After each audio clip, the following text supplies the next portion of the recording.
Raisin Cookie's spotty scare.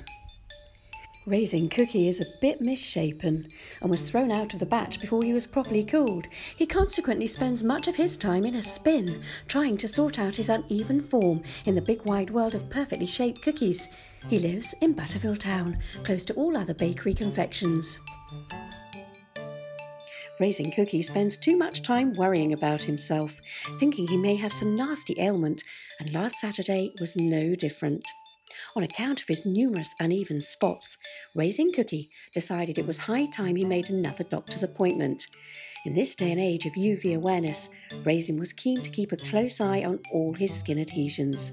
And being so excitable, it is imperative that Raisin is able to feel calm whenever possible. So off he span at quite a pace down the big hill into lots of Treacle Lane. But just as he went past Blueberry Crumble's gate, it swung open and whacked him full on against his middle. Poor Raisin was now even more upset about his appearance, with a big long dent that caused a lot of his sugary coating to spill off down the drain. Could this day get even worse? He angrily shut the gate tight with a bang and span right off at quite a pace straight to the doctor's surgery at number 64. And who do you think he bumped into in there? Not just one, not just two, not just three, not just four, but 5 others from his Raisin Cookie biscuit batch, all waiting and turning around and around nervously, all very aware of their own numerous misshapen spots.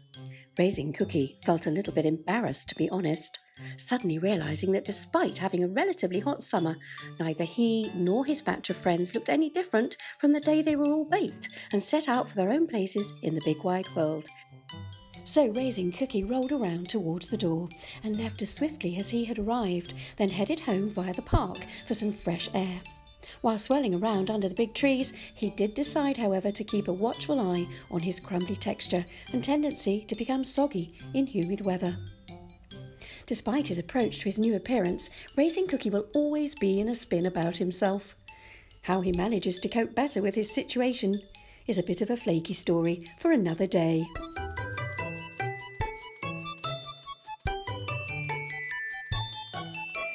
Jammy Tart's sticky moment. Jammy Tart is lit stickingly delicious, and doesn't she just know it? She lives in Butterville Town and comes from a batch of 12 tarts, priding herself on being the most perfectly formed and appealing.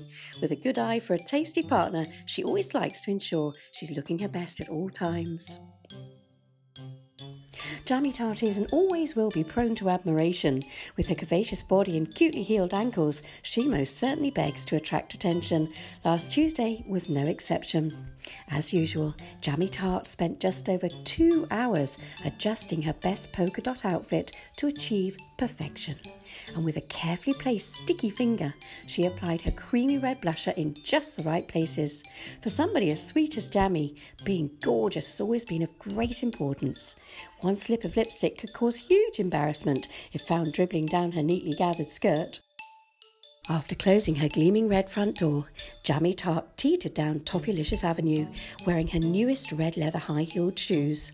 Meanwhile, just a few paces down the road, Raisin Cookie was swirling about, hurriedly trying to find his way to the nearest pharmacy in his latest panic over a crumbly skin situation. Whoops! Raisin Cookie rolled headlong into Jammy Tart, who instantly fell sideways, while Raisin ended up rolling even faster, out of control, down the hill. Jammy Tart was in no mood by now to care at all about what might become of Raisin Cookie. She was far too embarrassed to have lost a heel and to be seen in such a state of mismatched shoes. Jammy Tart is not a very clever thinker, but on this occasion she decided a quick decision must be made. Can you think what she might do? Well, in all that nasty collision, Jammy Tart lost some of her filling down her legs. This was not only embarrassing but also very sticky, so Jammy scooped up the offending red blob with her slender fingers and placed the red jam between the broken heel and lovely high-heeled red leather shoe. Now Jammy Tart was able to stand tall and gorgeous and teeter along in her high-heel shoes once more. As for Raisin Cookie, well, that's a spin of a story for another day. Fudge Brownie gets in a mess. Fudge Brownie is larger in every dimension than any other of his 24 original brownie companions. Due to his large body, he tends to be rather slow and lazy, not really caring much for those more slender bakes around him. He lives in Butterville Town and is popular, however, because his big shape is very noticeable and for some reason his warm smile is always appealing. Fudge Brownie woke as usual last Sunday morning, feeling heavy, sleepy and not much like doing anything other than lazing around. However, he'd been told off the day before by Lomony Moringue. She said he was a stick in the mud and so lazy. So he decided to show her just what he's made of and go out the door to show all the batch that he could be like any other. He would join in the party and have fun for one day at least. So, eventually managing to reach down and tie up his shoelaces, Fudge Brownie shut his big, wide front door and carefully plodded sideways down Chocolatey Pot Parade to prove that he does at least have manners to allow other bakes to pass. Fudge Brownie was feeling rather pleased with himself, so much in fact that he attempted to pop into Cheesy Straw's paint shop to see if he could find another more interesting coating in readiness to party and surprise everybody with his new fast approach to life. Cheesy Straw was surprised to see Fudge in his shop, because most Sundays he was fast asleep at home, laden down from feasting the night before. Wanting to find the perfect colour, Fudge Brownie swung to the left, swung to the right, then back to the left and round to the right, but oh dear. Due to his size, several cans of paint got knocked off the shelves and came crashing down to the floor, splattering the contents across the store and all over Fudge Brownie. What do you think happened next? Well, Cheesy Straw stood tall and proud, making no secret of his absolute anger at the devastating scene. Fudge Brownie, however, felt rather pleased. How better for him to party and show off his newfound energy than in a coating of many colours? Not noticing Cheesy Straw and his anger behind him, Fudge Brownie finally managed to work his way sideways and out of the door. Whatever happened to all those cans of paint? Well, that's a rather sloppy story for another day.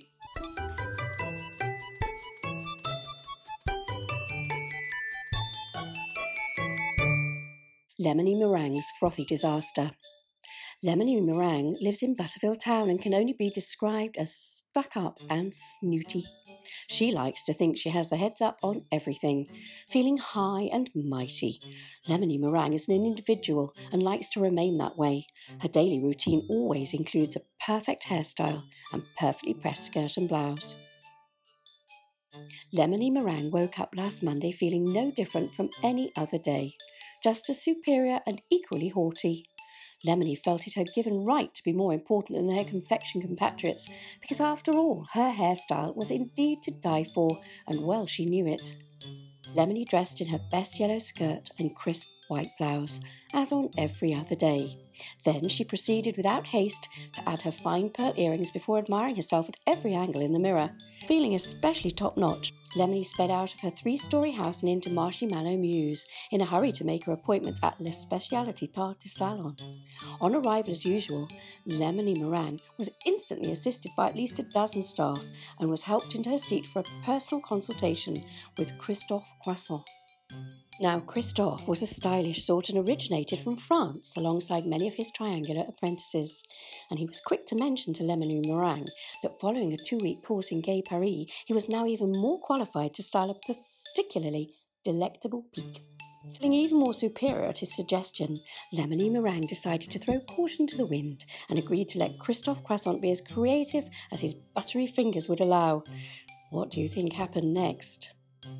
Well, while Lomony Moringue was under the dryer, Christophe Croissant went off for a sneaky coffee break, leaving Lomony just a bit too long, because, on his return, Lomony had read just about every stylish magazine in the salon and even chosen her holiday destination for the summer. Lomony was now more than ready to be taken to the mirror to be topped off as never before. However, Christophe was aghast as he removed the foil protective colour covers to find that Lomony Moringue was no longer a delectable white as snow blonde with caramel highlights. Indeed, she was now unmistakably brunette with ebony roots. Lemony Meringue was so distraught when she caught sight of herself in the mirror that she dashed out of the salon, spitting at Christophe Croissant and vowing never to set foot under his hairdryer again.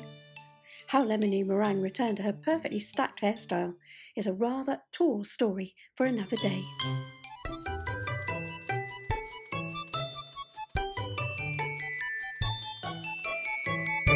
Creamy Eclair's embarrassing spillage. Creamy Eclair is tall and a bit of a loner, despite living amongst other confections in Butterville Town. At times he feels a bit awkward about who he is. Although he's much admired, things in his world can get rather sticky and out of place, and he often finds himself in quite a mess, wondering how on earth he will get it all back together. Creamy Eclair just can't help himself. You see, he's always losing his filling and slopping all over the place. As well as this, he also has concerns over who he actually is. One day he's preferred as chocolate, another as vanilla, and sometimes even coffee. Last Friday was just like most other days for Creamy Eclair. He was up and dressed, all nicely before 9 o'clock, and after a brief glance in the hallway mirror he felt happy with himself. So off he went, cheerfully round Peanut Butter Crunch Corner, to meet his good friend Jammy Tart. She had recently purchased 2 tickets to see Custody Pie face his almond roulade for combat at the local movie theatre. They waited together in line to go inside to their seats, but they were quite near to the end of the queue, so by the time they got inside, the trailers had already begun with the lights turned out, so everywhere was in darkness, but for the screen. What do you think happened next? Well, Jammy Tart, who was leading the way, had managed to find her seat, but Creamy Eclair had been dawdling a bit while adjusting his sides and looking up at the screen, so he lost sight of Jammy. He decided to sidle up the row beside him, squishing himself between the seats and the legs of other confections, while bending in half, trying not to obscure the screen. Of course, this meant that, as usual, poor Creamy Eclair lost his shiny new early morning coat and filling. This was now splattered among all the young scrummies in the cinema. When he finally sat down, he was in such a sorry state, having lost much of his identity once again. However, after the movie ended and the lights came on, Jammy Tart, now decorated with even more creamy spots on her skirt, kindly took pity on Creamy Eclair, who was by now soggy and squelchy too, having sobbed so much following his nasty experience. Jammy Tart opened her shiny red bag and pulled out a pot of her everlasting beauty cream and offered several very generous dollops to Creamy, enabling him some comfort and dignity for his journey home at least. How Creamy Eclair decided to thank Jammy Tart for her kindness is an especially smeary story for another day.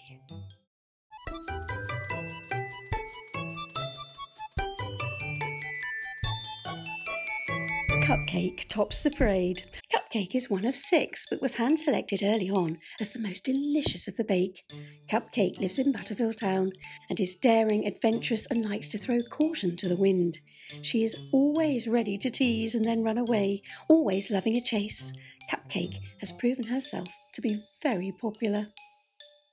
Cupcake really can't lose. She always seems to entice a crowd, whatever may be happening, and last Friday was no exception. Cupcake hastily put on her most popular headgear, adding a huge smile, then closed the door behind her before happily swirling off down Sugary-Dugary Road. Close to number 22, she literally bumped into Fudge Brownie on his way to Scrummy D's takeaway for his usual triple chocolate fudge fix, with Fudge taking up the entire width of the pavement. Cupcake had great difficulty trying to skirt past him, but since Fudge is always a gentleman and easy to please, he turned lengthways so Cupcake could get on her way to the annual Cupcake Parade. Last year, Perfectly Pink size 8 Muffin was chosen as leader after she showed herself to be very popular among both impressionable young girls and dashing young boys with an eye for talent. So this year, Cupcake had carefully chosen a swirly hat and candy sprinkles all topped off with a flaky feather. Surely she should win the day.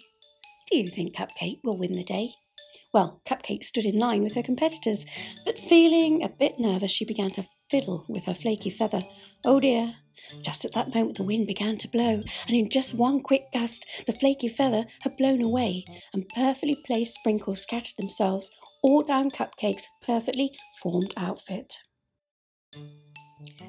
Just as Cupcake was preparing for the worst, however, who should be standing in the crowd but cherry pie. Now, Cherry was well aware of how fortunate he was in terms of filling, so seeing Cupcake in such unfortunate despair, he hurried over and offered one of his perfectly formed round and red fruit cherries. It was an act of charity that made little difference to his appearance, but to greatly improve that of Cupcake in her difficult moment. With a now perfectly new top to her hat in all its shining glory, nobody could resist.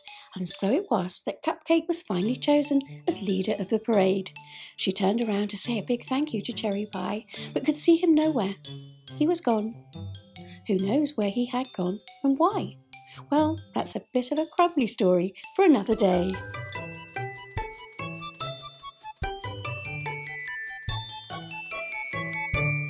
Now all the bakes in Butterville Town are safely indoors, probably hoovering up any loose crumbs that become dislodged during their many interesting escapades. You can find out all that you want to know next time they're out and about. Meanwhile, have yourself a yummy, scrummy day.